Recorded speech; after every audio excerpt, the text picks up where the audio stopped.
Gentlemen, today's show is not easy. It is raw, it's emotional, and it's one of the most powerful conversations you might hear on this podcast. My guest today is Sean Cochran. He's also a very dear friend of mine. He is the CEO of Men for Life.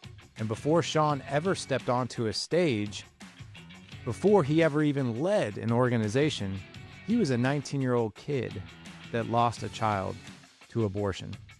That loss sent him into 7 years of darkness, addiction, gambling, overdosing, destruction, and eventually to the floor of a dirty hotel room where he believed he would die.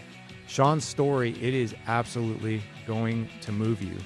It may actually heal something inside of you that you might have carried for years. And gentlemen, I want you to get ready because this one is powerful. And I want to tell you right off the bat, you're not going to hear me ask a whole lot of questions in this podcast. Quite frankly, it's because I didn't get the opportunity. Sean talked a lot, and I just let him talk because it was that good. He just talked a lot about this topic, and he gave a lot of good data points, and he gave a very strong voice for us men. So, gentlemen, I want you to sit back. I want you to enjoy today.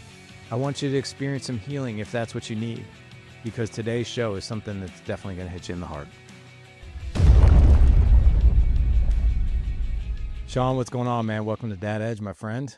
Hey, Larry. Thanks for having me. I appreciate this. Hey, I appreciate this as well. So along this topic of being pro-life, you have a story that I think hits in the heart of any man out there listening. And I would just love for you to start with that story. Yeah. Okay. So, I think we hear, and I think it's important to kind of set the tone a little, that we hear so often, in fact, every day in the context of this conversation, that abortion is a women's issue, right? That it's about bodily autonomy, that it's about women's health, that it's about reproductive rights, and all these things. And, for 53 years since Roe versus Wade, that's what's been shouted from one side, and then for 53 years since Roe versus Wade, the other side, the pro-life side, primarily made up of women, about 90% women, have been doing the work and not saying anything to the men. And so on one side, we've got men being told to sit down and shut up. This isn't about you. And on the other side, we've got nothing. And so men did. We sat down and shut up and believed there was nothing we could do and that it wasn't about us. And the reality is that last year alone, there was 1,038,000 abortions in the United States of America. That's 1,038,000 dads, right? Those are our babies. Those aren't just the mom's babies. So this does affect men. A study out of Support After Abortion found that 1 in 5 men by the age of 45 will have lost a child to abortion, which is a huge number. And it's actually much higher than that because those are self-reporting men who are aware of it, right? And so if I don't know how much higher it is, but not every man knows that there's a pregnancy or that there's an abortion. And so it does affect men, and there's a fascinating study out of Denmark, just on the same topic real quick, that found, using socialized medicine, which this may be the only good thing about socialized medicine is data, right? That they just track the data. And so these are nameless, faceless data points. And they tracked 8,221 men who lost a child to abortion. And what they found was that those men were up to 4.5 times more likely to seek mental health professionals, 90% more likely to be on antidepressants, 79% more likely to be on anti-anxiety medications, and 74% more likely to be on prescription sleep aids. So, and this is a very pro-choice country, right? Denmark is not a pro-life country. So I tell you that to say that across ideological lines, the impact is huge, but the impact is real. And so, that kind of brings us to my story, and I was, my story is very similar, I think, to a lot of men who lose a child to abortion. And that is, it starts out at 19, and I was away in college. And my girlfriend came to my room and she said, "Hey, I'm pregnant," and I was raised in a very close family. I went to Catholic school. You know, I had this sense of family, this sense of values.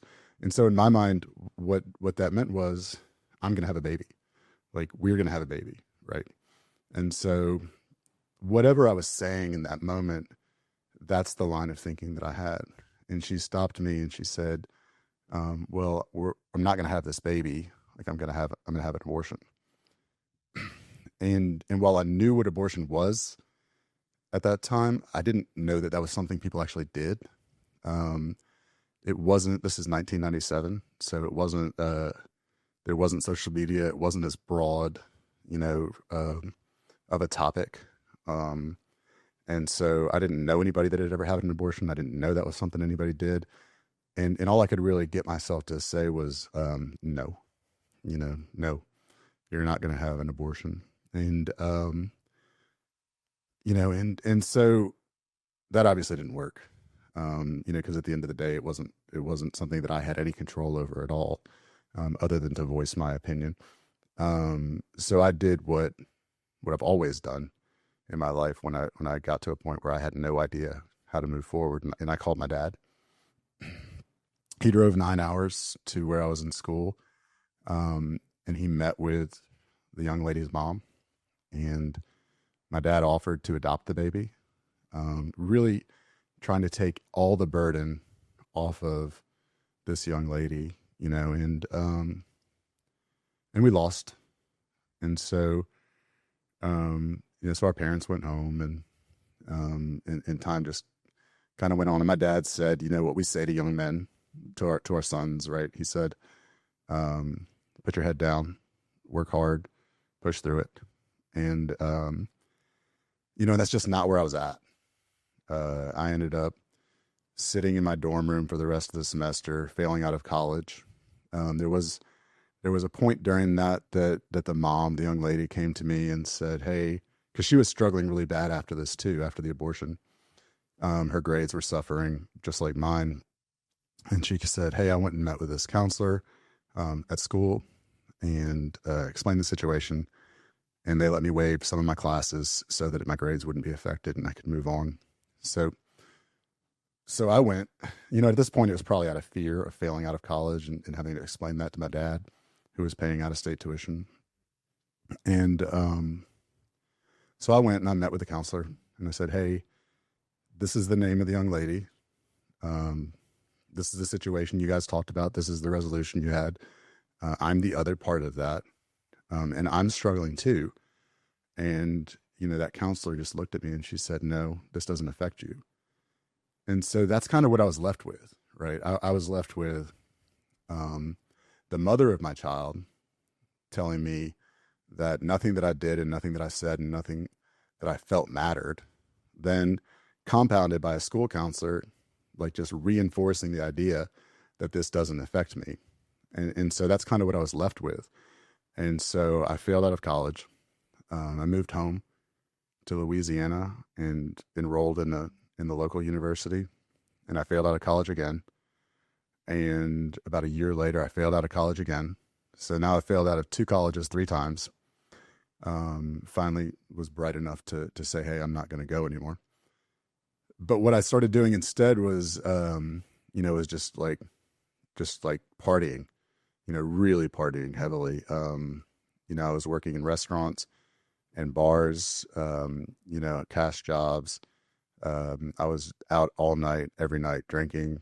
Then I started using cocaine. Then I started using ecstasy. There was a point where I was using or taking 6 to 7 ecstasy pills every Thursday, every Friday, and every Saturday night.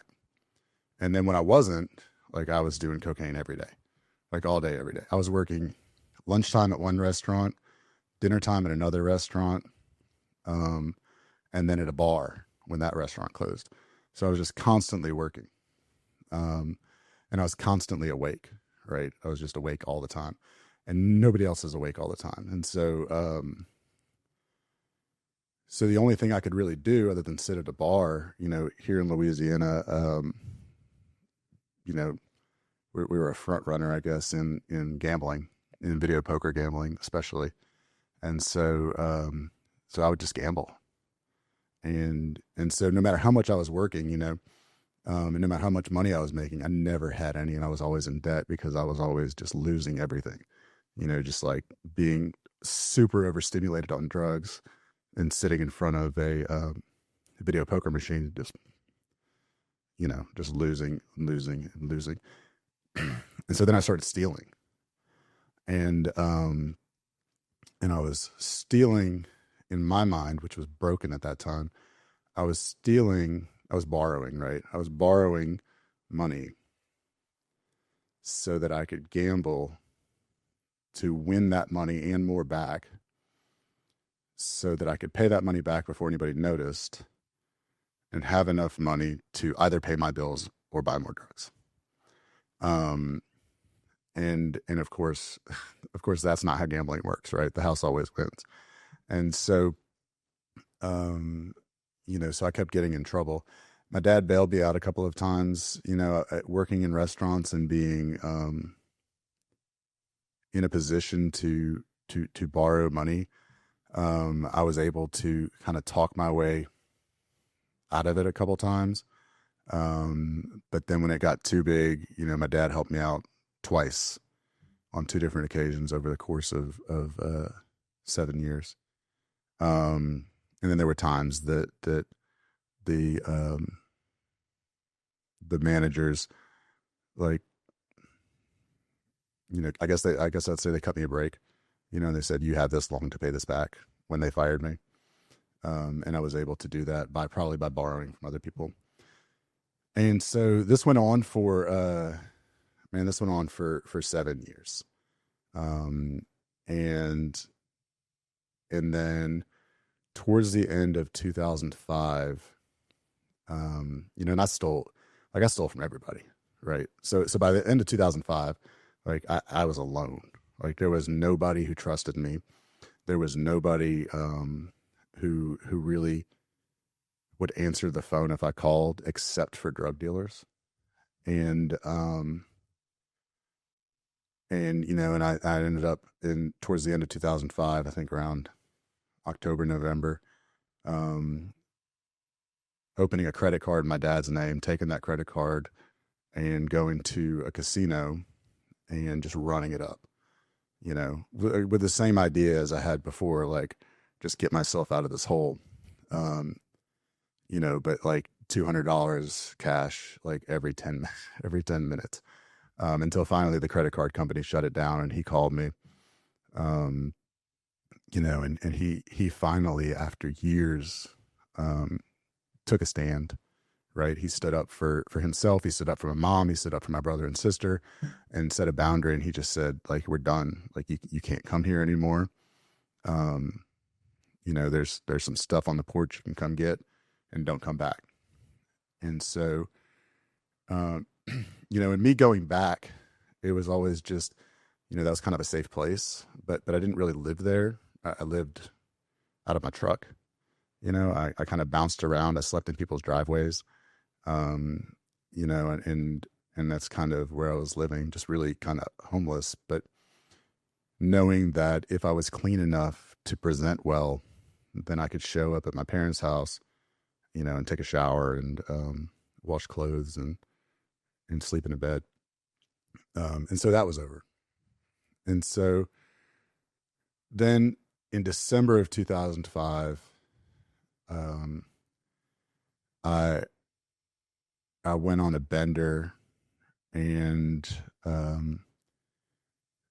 stole from my employer and just got so deep in the hole.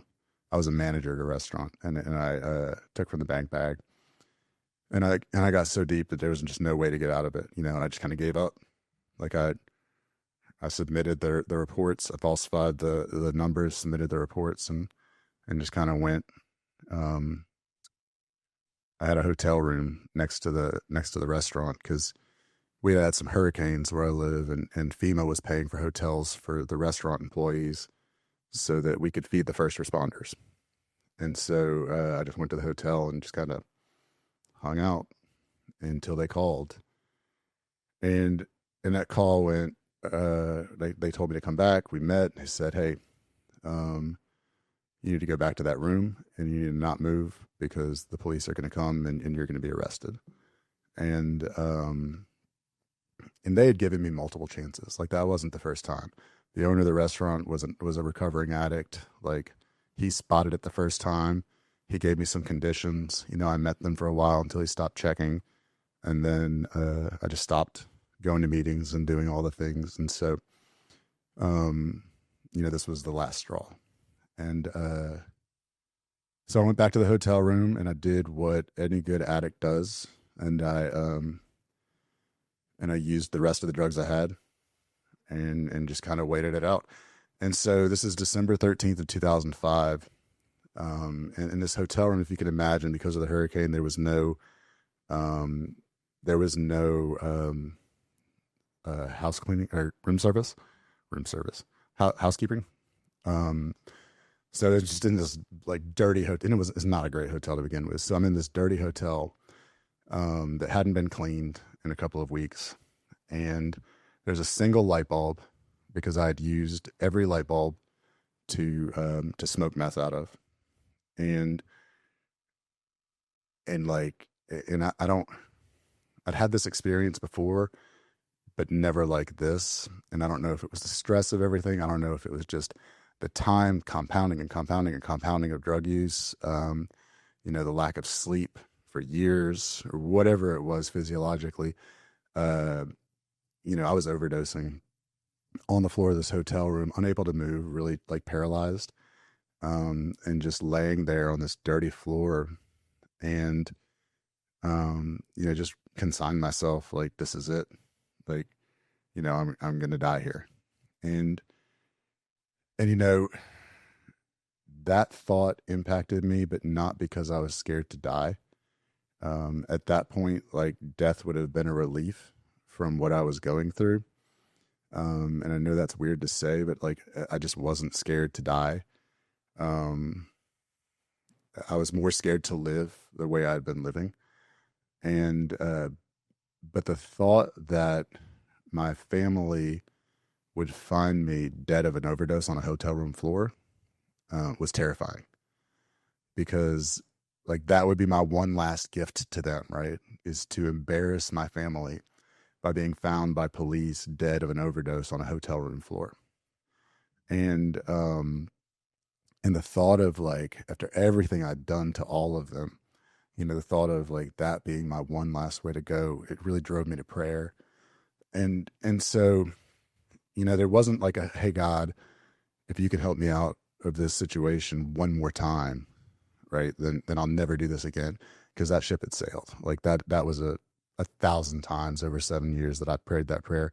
I didn't believe that prayer. God didn't believe that prayer, but it was, hey God, like I don't want this to impact my family. And so I just kept praying that over and over in my head, and I passed out. And I woke up the next morning, and the police hadn't come, and obviously it wasn't dead. And man, my head was the most clear it had been in 7 years. Like I knew exactly what I wanted, or exactly what I needed. I guess, I knew that that I didn't want to live like this. I didn't want to be arrested. Like, this is not the person that I was created to be, and this is not the person I wanted to be. And I knew exactly what I needed to do. And I walked out of that hotel room and I went down to my truck that I'd been living out of. And without even looking, I stuck my hand behind the driver's seat and pulled a pamphlet from a treatment center that had been shoved down under everything else for about 2 years, and just pulled it out. And I went back to the room and I called them, and they said that I could get in that day. And so, but I was told not to leave because the police were coming. And as weird as it sounds to say that like I'd done all these illegal things over the course of this time, but I still had a respect for authority.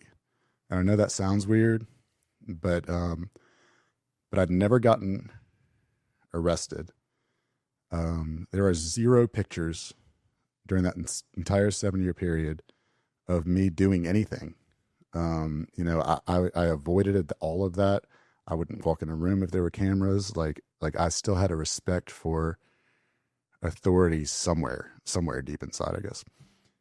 And so I didn't want to just leave. And so I called my dad and I said, hey, and we hadn't talked in at least a month. And I said, hey, here's the situation. Like, I'm about to get arrested. I called this treatment center and I can get in today. I don't really know what to do. And he said, well, I think you should go. I think you should just call a restaurant manager and say, hey, this is where I'm going to be. If you want to find me, like that's where I'll be.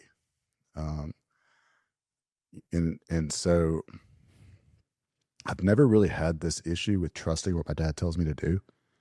Like it's not something I've ever had to question. So it wasn't like I had to talk my way around that and try to justify whether or not he was right. Like that's what he said to do. So like it must be right. And so that's what I did. And he'll tell you obviously much different that I was not that good at listening to his authority. And he's probably more right than I am. But deep down, I knew that like if my dad gave me advice and it was a serious and it was coming from a good place, then that was the right thing to do. And so that's what I did. I called the manager and I said, hey, I'm going to this treatment center. This is where I'll be if you guys want to come and arrest me. And my dad actually met me at the gas station and filled my gas tank.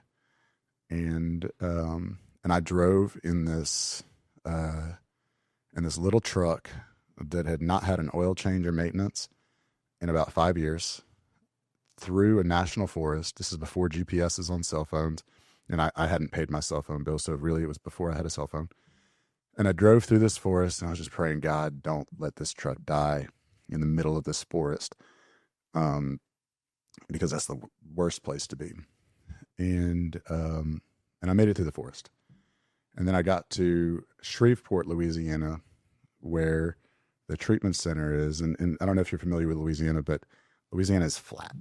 Like it's sea level, minus 1 foot or plus 1 foot the majority of the way. But I got to Shreveport and it started hitting hills. And when I started hitting hills, my truck started shaking. And so then I just started praying, God, let this truck make, I didn't have it. There was no map, right? There was no phone map. Like I had a written directions on how to get there. And I didn't know Shreveport. So, just let me make it to the treatment center.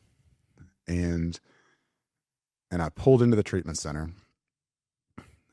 And when I pulled into the parking lot, my truck broke down.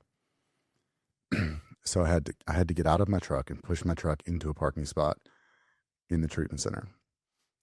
And that, that was the safest that I had felt in 7 years. Because I didn't have a phone. I didn't have anybody to call. Not that anybody would have answered, but there was no way for me to get out of this. I couldn't drive away. This is where I needed to be.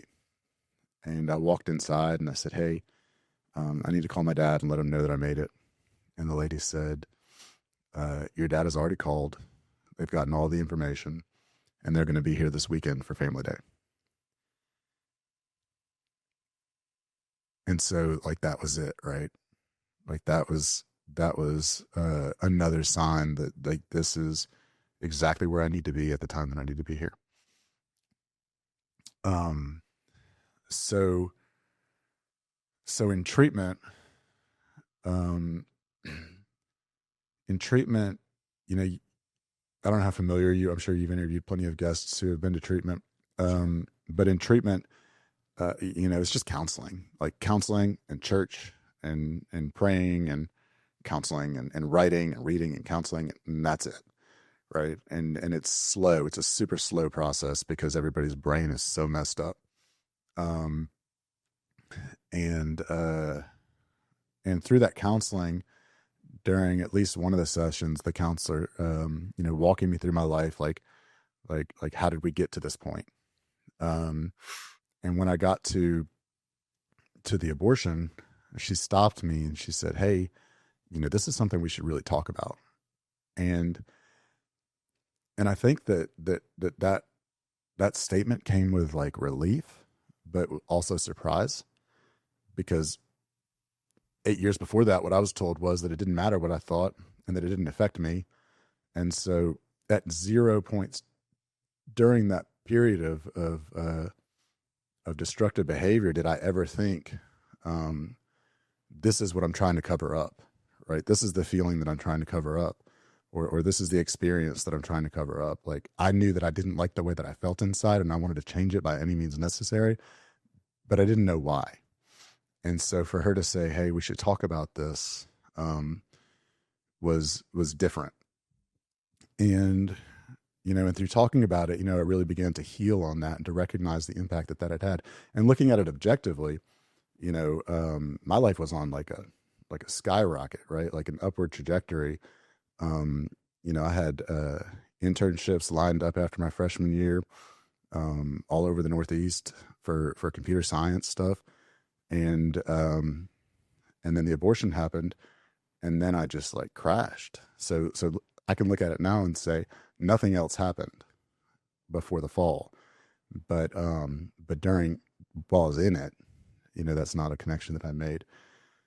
And so she helped me to, to really begin to heal. She helped me to write letters, asking for forgiveness from my child, and from myself, to write letters forgiving myself, my younger self, to write letters forgiving the mother, to name my child. I named him Michael, and to really just kind of begin healing.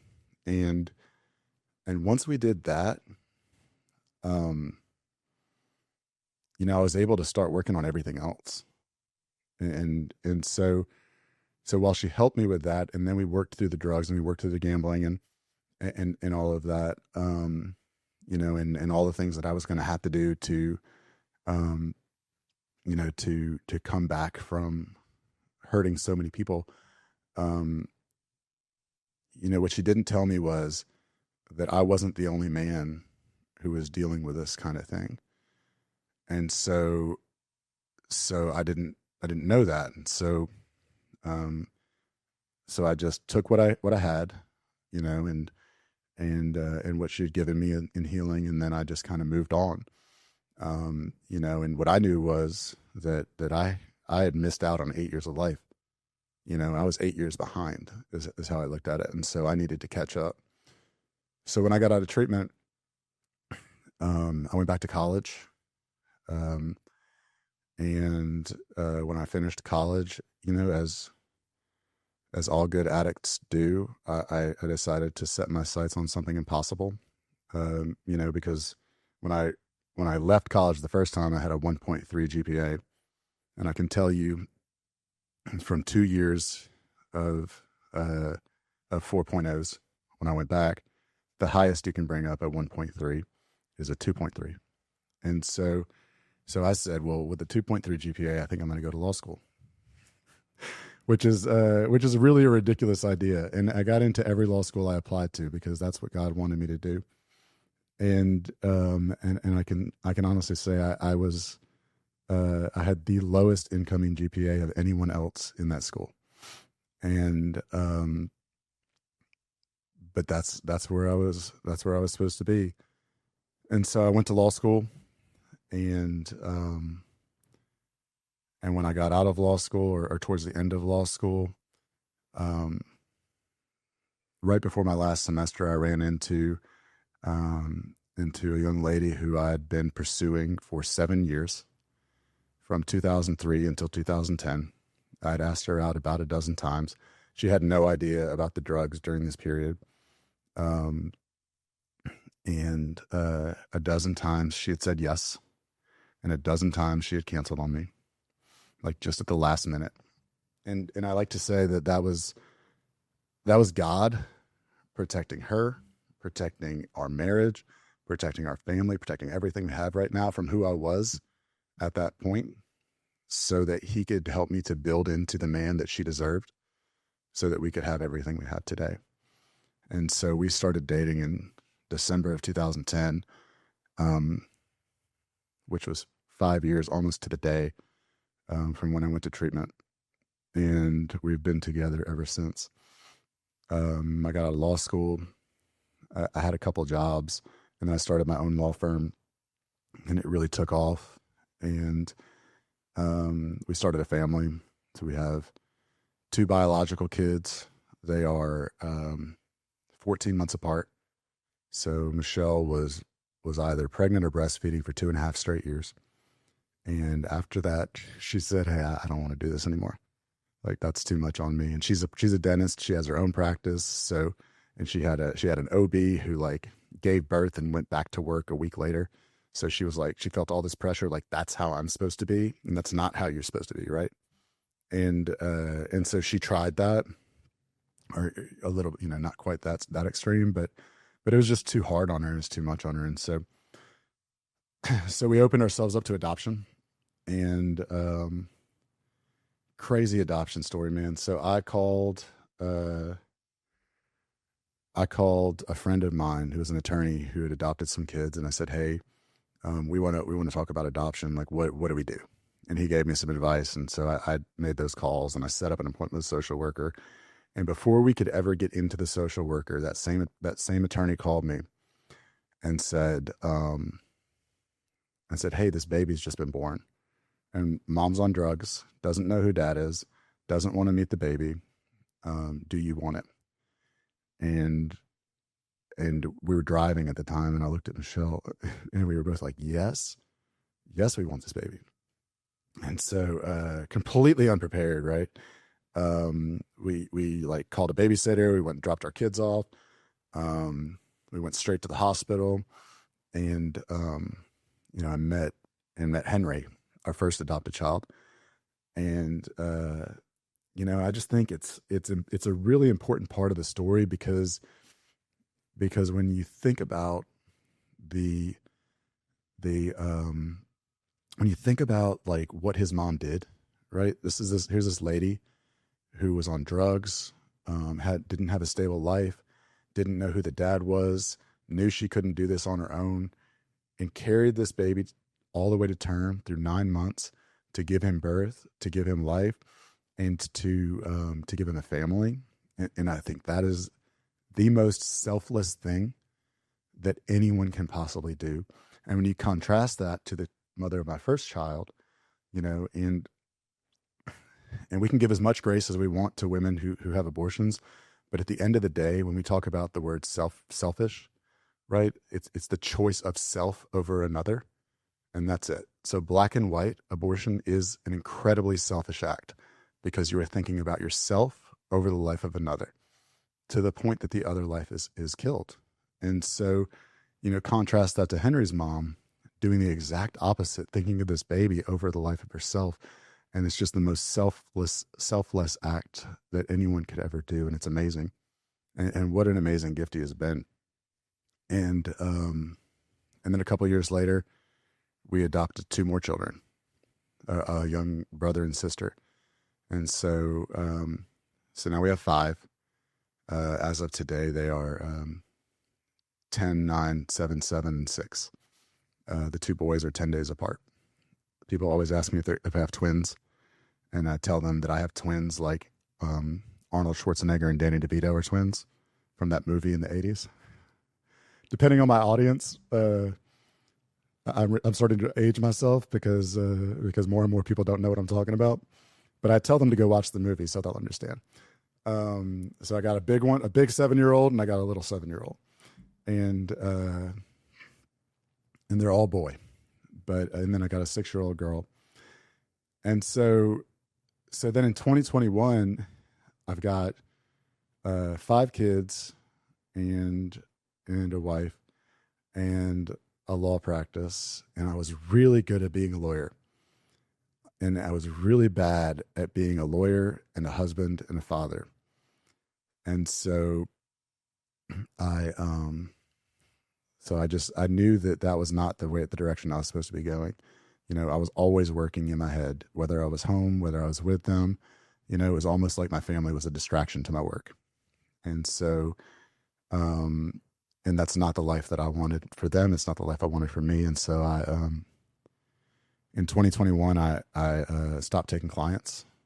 And in 2022, I shut down my practice. I closed the doors and started looking for other opportunities. I don't know how much farther you want me to go into this because it's... That's quite a story, A man. lot. I mean, the whole journey of, you see this stick of dynamite get ignited when this whole thing happened that could, unarguably be the catalyst of, what transpired over the next 7 years, and the depression that you find yourself with, and in the agony, and probably just trying to cover up the pain, and masking that, and then just, more pain turns into more pain over time that we have to mask. But like all of this, it's just such a redemption story, and it's such a story of recovery. Brother, I just want to pause here 1 minute, because if you're listening to this and if your chest feels tight, if Sean's story is stirring up some stuff in you, trust me when I say you are not alone. A lot of men carry regret, abortion, addiction, affairs, fatherhood wounds, things we've never even said out loud. And most of us have never had a real safe place to put that stuff on the table and to not be judged. That is one of the reasons I created our community called the Dad Edge Alliance. It's a group of men from all over the world who are committed to doing life differently. Men who are building better marriages, becoming more intentional fathers, getting healthy, and refusing to carry their struggles alone. Inside the Alliance, you'll get live calls every single week, small teams, and real conversations around marriage, parenting, faith, purpose, and everything in between. This is not theory. This is practice. These are reps, and this is brotherhood. If you're listening to this and you know you need stronger men around you, you can apply at thedadedge.com/mastermind. Again, thedadedge.com/mastermind. Trust me when I say, gents, we are not alone. One of the best decisions I made 10 years ago was joining my first mastermind. I couldn't get enough of it. All the questions that I ever had and all the answers that I ever want to know were inside of my group. I was fascinated. I loved it. And I decided to start one on my own, and back in 2016, and we've been doing it for a decade ever since. Like I said, head on over to thedadedge.com/mastermind. Let's make your 2026 the best year you've ever had. Doing what you do now, which is Men for Life. I want you to tell us about that. Okay. So when I when I stopped practicing law, I didn't really know exactly what I wanted to do. I just knew that that wasn't it, and I'd been very fortunate to build a cushion that would get me through a couple of years, at the biggest extreme while I tried to figure it out. And so backtracking just a little, I mentioned that what that counselor didn't tell me was that I wasn't the only man. And so I just assumed I was the only man. And so, of course, I didn't talk about it because who was I going to talk about it with? So at this point, the only people that knew about it, and this goes back to 2013, but the only people that knew about it were my family, the counselor, myself, Michelle, and the young lady and her family. And I went on a retreat in 2013, a men's retreat. And on this retreat, there were all these men, most of whom were older than me, business owners, people in the community that I knew and I respected. And they're sharing these stories of just these really like harrowing stories, whether it's things that they themselves were responsible for, whether it's things that happened in their lives that they had to overcome. But they're sharing these stories and super personal things, and there's no judgment, there was just grace and love. And so, I felt like, hey, like I can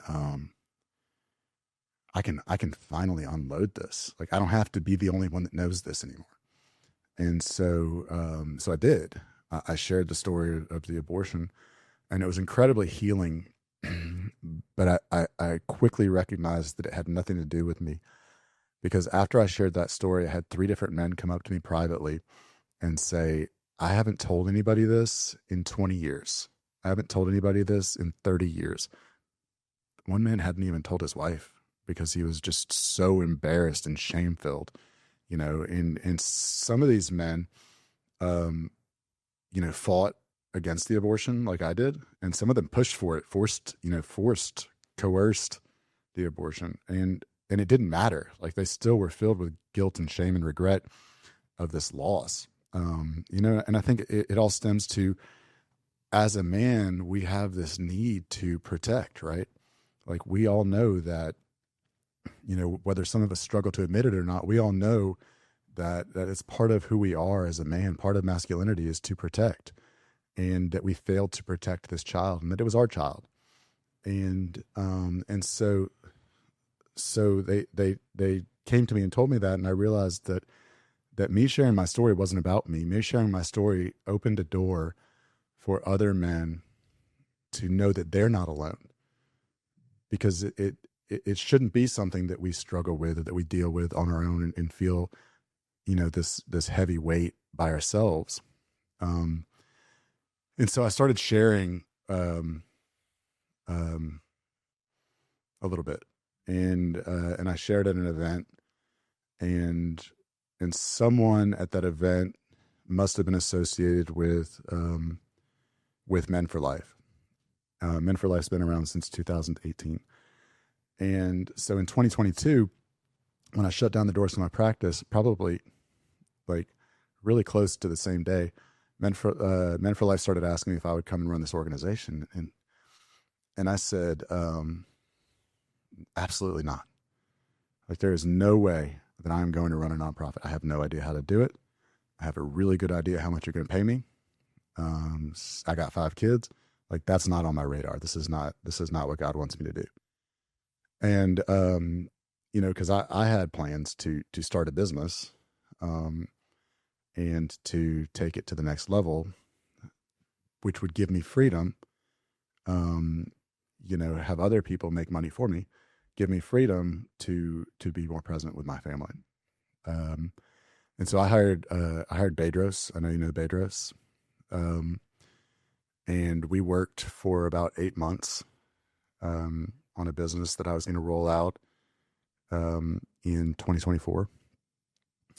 And throughout this period, Men for Life kept asking me, "Hey, you want to come run this nonprofit?" And I just kept saying, "No, it's not the right time for me." And then they stopped asking. And so in June of last year, I was on an airplane on my way to meet Bedros, ready to roll this stuff out the next week. And I had this giant folder full of papers that we were going to go over and kind of just comb through and make sure everything was set and ready to go.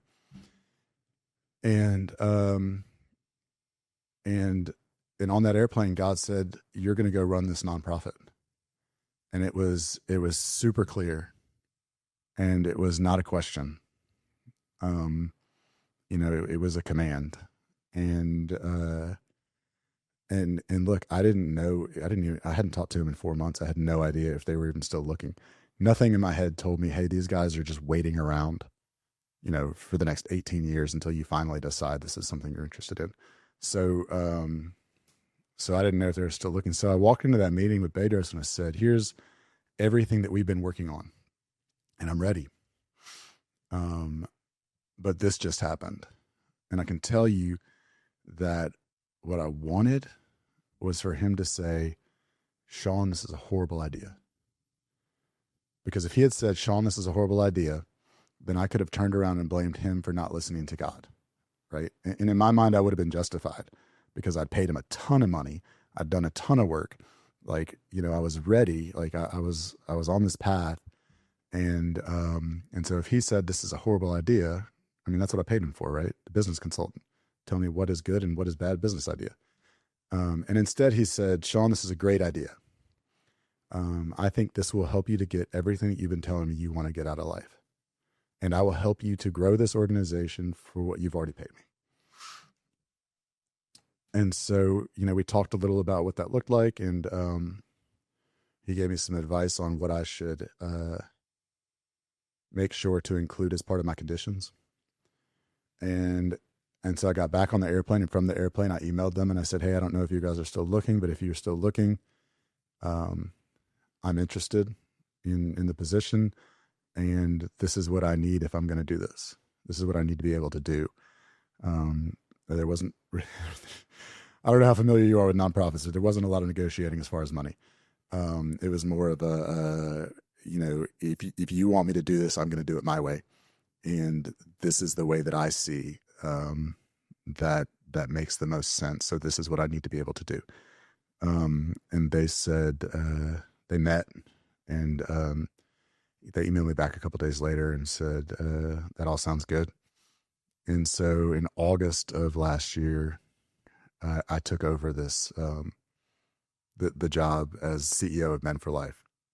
So, Men for Life, was an idea, and really kind of for lack of a better term, it was kind of a stagnant organization. The people that had started it were also employees of another pro-life organization. So their ability to fundraise, their ability to really equip other people to join them, was limited because they had all these obligations to the donors of their employer. And so there was only so much they could do. So I was really given, even though it had been around for 6 or 7 years when I started, it was like being given a new organization. And so the first thing I did was I started a YouTube podcast that just with the idea of, hey, if we start sharing stories of men who have been impacted by abortion, then other men will see that and know they're not alone. And that was just the only goal. That expanded. People started asking if they could participate, and it expanded into, people who had been conceived in rape, people who had survived. I have a lady who survived a 5-day saline abortion. And she has all the medical records to show that the abortion failed and she was delivered alive. The doctor told everybody to leave her on the table, to die. And when he left, one of the nurses took her to the ICU and they got her into another hospital. And now she's very outspoken. She started an organization called the Abortion Survivors Network. And other people in this space to kind of talk about a lot of voices that the abortion industry doesn't want to be heard. Men, they don't want us to talk. Abortion survivors can't exist. People who are conceived in rape have to be horrible people. Otherwise, all of their argument falls apart. And so sharing these stories was really the original goal. And then I went to a conference in April of this year. And at this conference, what I had was a table with some old pamphlets that predated me. And I had this giant 10 by 10 banner behind me that said Men for Life, that had never been used because it was so atrociously big. And I stood there, and it was a conference with 1,200 pregnancy centers. 1,200 pregnancy centers. And so 1,200 women, right? And I'm standing here at a table with a big sign that says Men for Life, and no direction, but believing that this is what God wants me to do to figure out what he wants me to do. And dude, at that conference, I had 104 different pregnancy centers stop at my table and ask me the exact same 3 questions. The line was so long that people couldn't get to us. And during breaks, other exhibitors who had been doing this for years kept coming up and saying, what do you guys do? Like, how do you get so much traffic? What do you do? And I was like, man, I got a banner. Like, that's what I do. I have a banner. That's it. I had nothing else but a banner. But they started asking me these questions, and the 3 questions were, and the reason these questions came is because, and I actually have data now, like numbers to share that kind of support this. But what they knew then, even before these numbers came out, was that they'd been missing out on half the equation, right? They'd been missing out on the dads. That for 53 years, while they've been focusing on mom and baby, they've just been like forgoing dad completely. Many times assuming wrongly that dad was the reason that mom wanted an abortion. And so they'd just been missing it. And then they started talking to dad. And when they started talking to dad, babies started being born. And what the numbers show is that where 50 to 65% of women who see an ultrasound choose life, 97% of men who see an ultrasound and go through a fatherhood program choose life. There is no number in the pro-life movement that is higher than 97%. 97% of men who see an ultrasound and go through a fatherhood program choose life. Because men want to be dads. Like, and men have just not said anything because they've been told they don't have a right to say anything. And so when you ask them, like, you can get an answer, and the answer is yes. Like, I want this baby, but I'm supposed to say her body, her choice. And so now they're focused on this. So the 3 questions were, do you have a fatherhood program? Like, we need one. The pregnancy centers, I would say 90% of the people in the pregnancy centers are women. And so the second question is, we can get the men in to see the ultrasound because we're telling mom, hey, bring dad, and they'll bring him and he'll see the ultrasound. How do we get him to come back? Because they know that to get that 97%, he has to go through the fatherhood program. And so, because otherwise he's just going back to where he was before, and that's not always a good situation. The third question was, how do we get men in our community to facilitate this? Because we as women can't teach men how to be men. And so after the 15th person asked me that question, I just started saying yes. Like, we are currently in the process of developing a fatherhood program. And in my head, like I was like, that's what I was doing. I was like, how are we going to do this? What's it going to look like? But just talking to him, and it just kept getting reinforced over 3 days. And so that is where we've really put all of our resources since that time, is in developing a fatherhood program. And and maybe because I'm new to this, maybe because I have been listening to your podcast, to Ryan Migler's podcast, to Bedros, and I went through several programs with Bedros in addition to hiring him as a business coach, on masculinity, on fatherhood, and maybe it's because I'm coming at this from a different angle than a lot of people that get into the pro-life movement. But it just made sense to me that what they need is not a program. And this is what exists right now. What exists right now are several programs that were created as far as widespread, what goes out to the 3,000 pregnancy centers, is programs that teach dads parenting skills, how to change a diaper, how to swaddle, how to bottle feed, things that you learn on a real baby in the hospital that you get to do 500,000 times after that. Like, you don't need a 12-week program 15 weeks before your baby's born to learn how to change a diaper on a doll.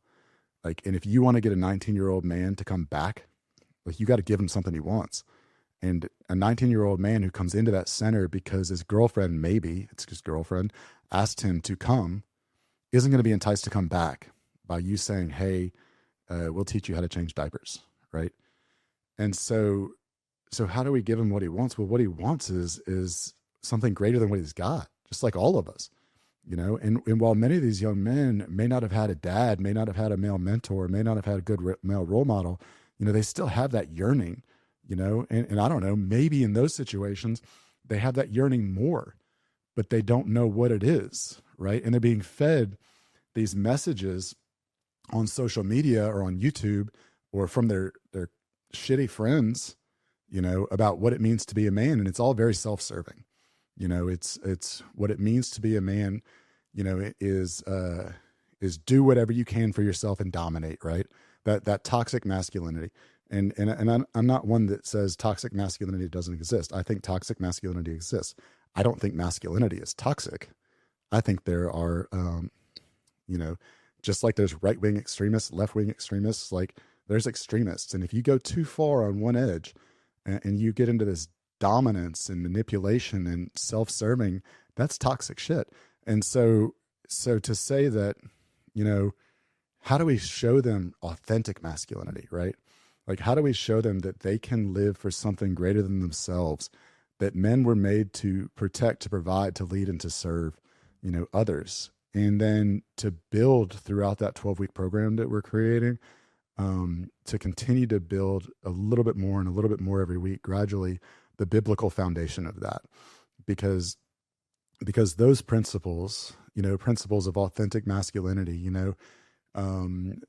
things like integrity and honor and bravery and compassion, politeness, honesty, and loyalty.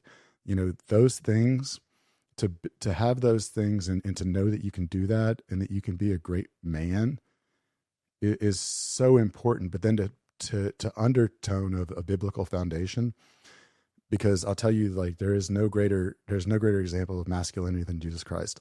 Too many people see, the church has been so feminized that there's this idea that Jesus Christ was just this effeminate man who walked around meekly and just like loving everybody, and he was very loving, right? He was very compassionate, but he also was very willing to stand up against the strongest opposition, right?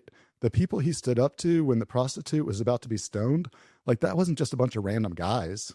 Like, that was the law, like he walked up to the law and said, who everyone else was scared of, and said, hey, this is not how we do this. And he was not scared to do that. He fasted for 40 days. He prayed in the Garden of Gethsemane with so much fear that he was sweating blood. Like, this is extreme. And in all that agony and sweating blood and fear, he still said, your will, not my will, be done. Because he was living for a greater purpose, and that's what masculinity is. This is a man who could walk on water. This is a man who could create food from nothing, right? That could heal people. If he wanted to, while he was standing there next to Pontius Pilate, like, he could have rained fire down on Jerusalem. But instead, he accepted his mission in life, and his mission in life was to serve others above himself. And so at the expense of his own life, he gave himself for everyone else. And that's what masculinity is. And I think that if we can impart that message upon young men, then those young men can be more fulfilled, right? If we know that what we're living for is something greater than ourselves, people always ask, like, what's your why, right? What's your why? Because if your why is yourself, then it just doesn't matter. Like, it's going to crumble. But if your why is something else, then when you fall, you've still got something else you're working for. And so if we can teach that to these young men and we can inspire them from day one, hey, we can teach you how to live for more than what you've ever been told you can live for before. And you can learn that by coming back here. That's how we get them to come back. And so the impact of that, as I said, 97% survival chance of that baby, that serves the needs of the pregnancy center. But if we can build that man into a good man, then we've served the needs of society. And I mentioned to you before we started recording that if there's 3,000 pregnancy centers, and I'm just using round numbers because it's easy for me, but if there's 3,000 pregnancy centers and each one of them reaches 50 men a year, that's 150,000 men a year in our country that we can help to change. And so that is the mission of Men for Life right now.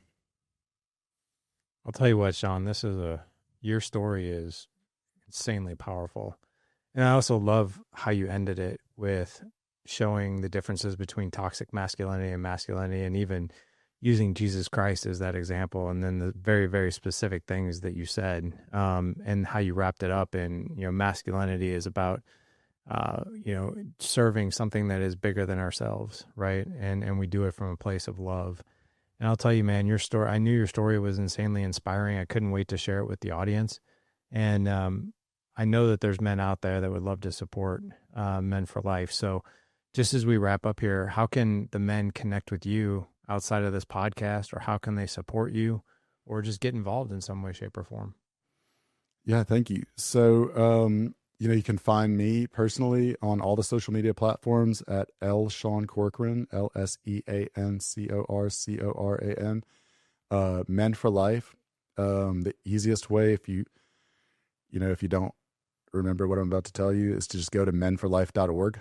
And there is a contact us page, and I answer every email personally. But you can also email me directly at Sean, SEAN, at menforlife.org. And again, I answer every email personally. So those are the biggest ways that you can support us. I mentioned to you that next week we're going to announce a membership platform, because I get so much correspondence from men in our generations who want to be involved, you know, and want to do more. And I've realized it's not enough for me to say, hey, you can't just sit on the sidelines, you know, and let women do this fight, right? Like, you have to get up and take action without giving them something to do. And so we're starting a membership platform so that we can help equip men to go out and speak confidently, because I think that's the biggest thing. You know, if the greatest tool of the devil is lies, then the greatest tool that we have is the truth.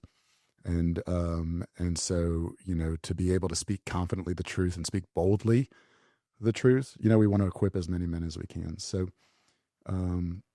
menforlife.org is probably the easiest way. And, you know, as this stuff comes out, I can let people be the first to know. Well, I appreciate that. And I know the audience does too.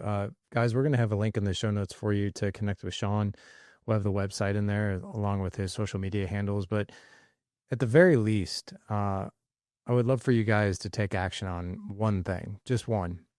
If you're not, you know, ready or able to support, you know, Men for Life, or you might be past this in some way, shape, or form, I would love for you to message Sean on Instagram and just let him know, just send him a DM and just let him know, you know, what inspired you about his story, what really moved you and what inspired you about his story. And we're going to have a link in the show notes for you for that. And Sean, just so the guys can find you on Instagram, what is your Instagram handle?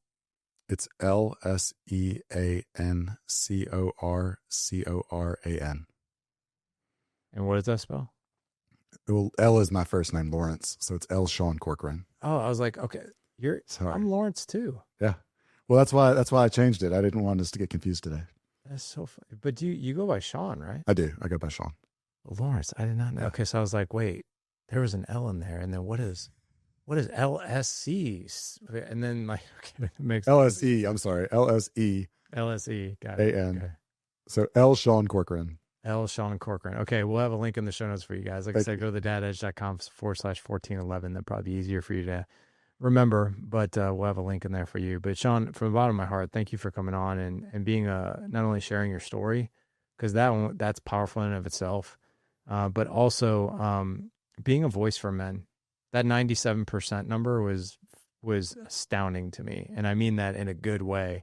That a father's voice can be that powerful, especially in a I would say in a space and area that, like you said, where we give the power in that decision and this whole game to women, and we just automatically assume we don't have a voice. But the statistics prove that if the present father is there, that we actually have a higher chance of birth. So 100%. And a lot of other good things too. So thank you for coming on, Sean. I appreciate you. Thank you, Larry.